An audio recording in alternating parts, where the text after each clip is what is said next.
Well, Are you expecting Zelensky to come visit you? We're having good, I don't know, he would like to come, but I think we should get a deal done first. We're having good talks. We started with Russia, we're having some talks with Russia.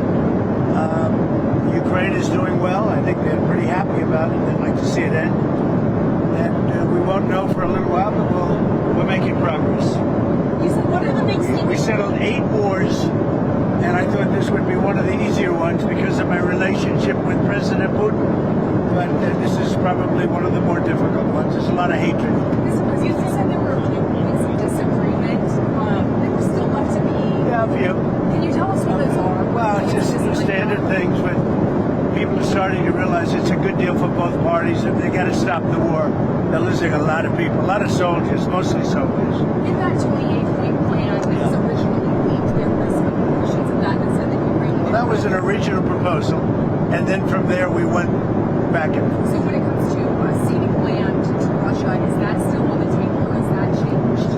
Well, they're talking about going land both ways and trying to clean up a border. You know, you can't go through the middle of a house, you can't go through the middle of a highway. So they're trying to work something. It's a complicated process. Doesn't go that quickly. What about security guarantees and Ukraine? Well, we're working that out with Europe. Europe will be largely involved in that. We're working that out with Europe. Europe really wants to see it end if possible.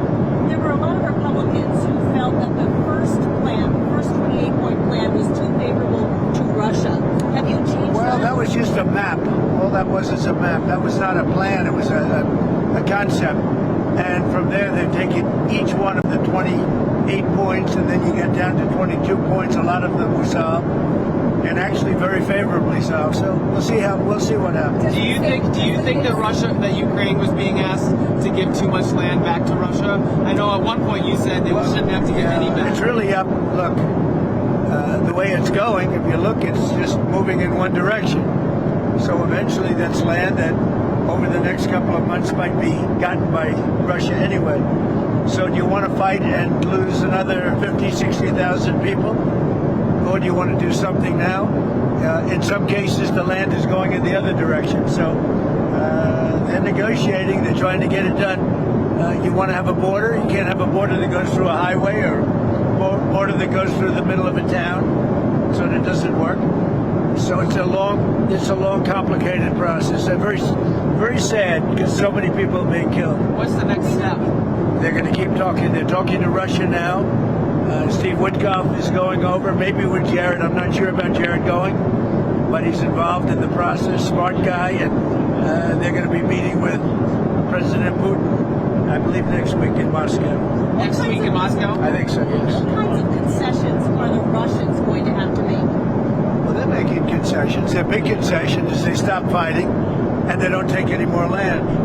Again, it's a war that would have never happened if I was president. This was not anything that was going to happen. This happened because of stupidity. It's too bad. Mr. President. So if Witkoff is going to Russia next week, does that mean that Thanksgiving deadline doesn't stand anymore for Ukraine to agree to this? We're going to see what happens. They set up a date, and the date is going to be sometime in the very near future. Do you have no deadline? No, I don't have a deadline. You know what the deadline for me is? When it's over. And I think everybody's tired of fighting at this moment. They're losing too many people. Have you heard this audio that Bloomberg has of Witkoff coaching the Russians on how to appeal to you? Well, I haven't heard it, no, but that's a standard thing, because he's got to sell this to Ukraine. He's got to sell Ukraine to Russia. That's what a deal maker does. You got to say, look, they want this. You've got to convince them with this. That's a very standard form of negotiation. I haven't heard it, but I heard it was standard negotiation. And I would imagine he's saying the same thing to Ukraine, because each party has to give and take. So you're not worried that he's too pro-Russian? No, I think, look, this war could go on for years, and Russia's got a lot more people, got a lot more soldiers. So I think if Ukraine can make a deal, it's a good thing. I think it's great for both. Frankly, I think it's great for both. But Ukraine's got it's much smaller. It's a much smaller group of people.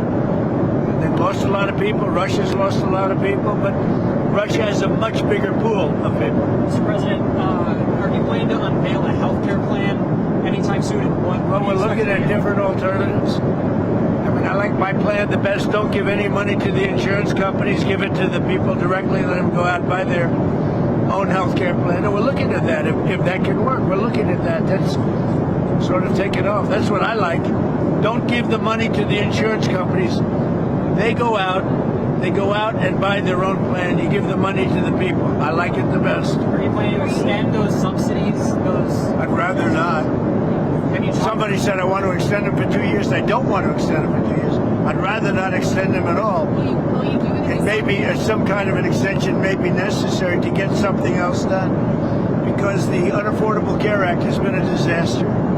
It's a disaster. And I said it was when it first got put in. Unfortunately, we lost a couple of Republican votes, and the Democrats voted for it. It's a Democrat plan.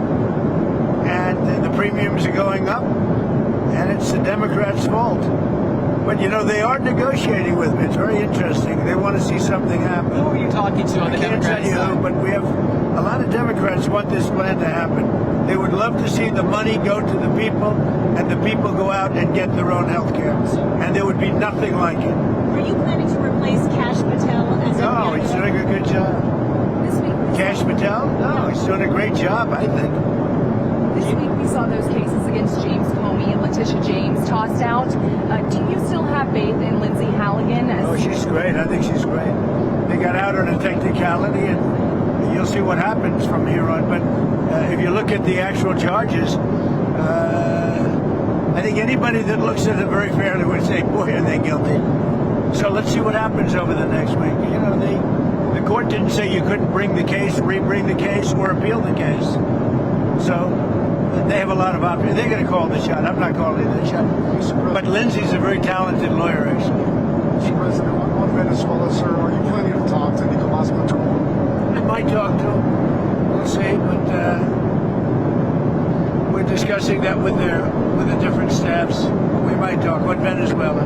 Interesting enough, the U.S. this week did, of course, name him the leader of a foreign terrorist organization. So why do you want to talk to him? Say it again. Maduro, the U.S. Yeah, right. designated him the leader of this foreign terrorist organization. Why do you want to talk to him if he's the leader? If we can save lives, if we can do things the easy way, that's fine. And if we have to do it the hard way, that's fine too. Mr. President, What's do you the have any goal? reaction? If you carry I'm not on, going to tell you what the goal is. You should probably know what the goal is, but they've caused a lot of problem, and they've sent millions of people into our country.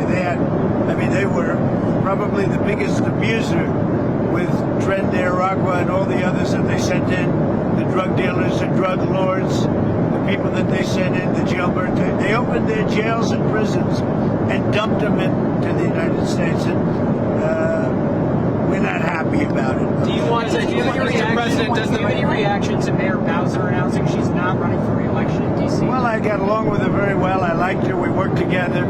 D.C. is now a safe community. It's a great community. You people know it better than I do because you live there. But D.C. is now safe. The restaurants are booming. The place is booming. We have no crime.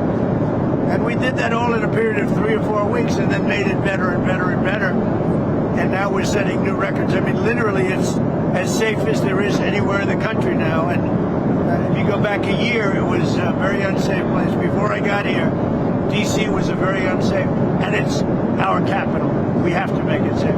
We're doing really well in Memphis, Tennessee, and we're doing well in other places. The one that is really troubling is what's happening in Chicago.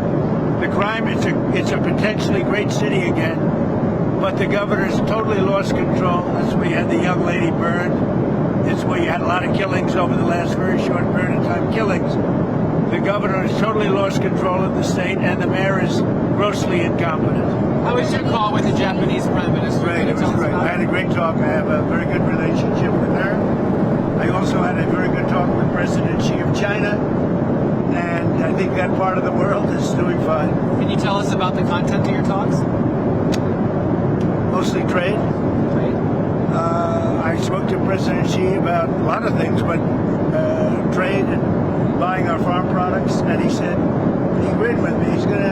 I think he's going to very much surprise you on the upside. I think he's going to I asked him, I'd like you to buy it a little faster. I'd like you to buy more. And he's more or less agreed to do that. I think we will be pleasantly surprised by the actions of President Xi. I have a good relationship, great relationship with him. I like him, he likes me. I'm going to be going there in April. I guess you'll all be going with me, but I'm going to be going to China in April. With Japan, likewise, I just came back from Japan, and we have a great relationship. The new Prime Minister and myself, she's very smart, she's very strong, and she's going to be a great leader. Thank you very much, everybody. Thank you, sir. Mr. President.